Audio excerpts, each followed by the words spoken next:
Guys, അപ്പോൾ ഇന്ന് നമ്മുടെ ജിമ്മിലെ ഓണം സെലിബ്രേഷൻ വ്ളോഗാണ്.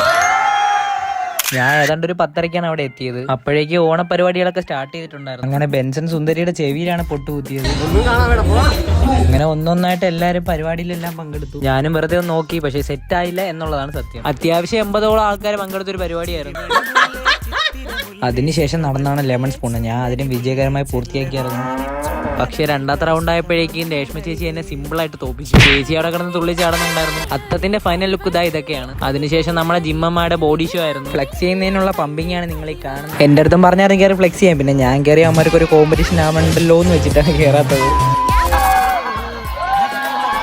ഓരോരുത്തരും ഒന്നിനൊന്ന് മെച്ചം. എക്സ്പ്ലൈഡൊക്കെ അവിടെ കിടന്ന് തകർത്തു. അതിനുശേഷം ആശ ഓരോരുത്തരായിട്ടാണ് വിളിച്ചത്. ആർക്കാണ് ഫസ്റ്റ് എന്നുള്ളത് ലാസ്റ്റ് ആണ് പറഞ്ഞത്. അപ്പോഴേക്കും തന്നെ ഓണസദ്യ എത്തി. ഞാൻ ഒന്ന് ആലോചിച്ചായിരുന്നു വിളമ്പണോ അതോ കഴിക്കണോന്ന്. പിന്നെ ഒന്നും നോക്കിയില്ല, കയറിയിരുന്നു. പിന്നെ ഉപ്പേരി വന്നു, ഇഞ്ചി വന്നു, നാരങ്ങ, മാങ്ങ, അവിയൽ, അങ്ങനെ എല്ലാ കറികളും എത്തി. ചോറും പരിപ്പും കൂട്ടി ഒരു പിടിയങ്ങ് പിടിച്ചു. ഓണ ഹാപ്പി. 3 കൂട്ടം പായസം ഉൾപ്പെടെ അത്യാവശ്യം നല്ലൊരു ഓണസദ്യയാണ് നമ്മൾ എല്ലാവരും കഴിച്ചത്. വിളമ്പുന്നതിനിടയ്ക്ക് ചിപ്സ് അടിച്ചു പറ്റി. ഇതാണ് നമ്മുടെ പ്രൊഫഷണൽ ഡാൻസറും ബോഡി ബിൽഡറുമായിട്ടുള്ള കാവ്യ.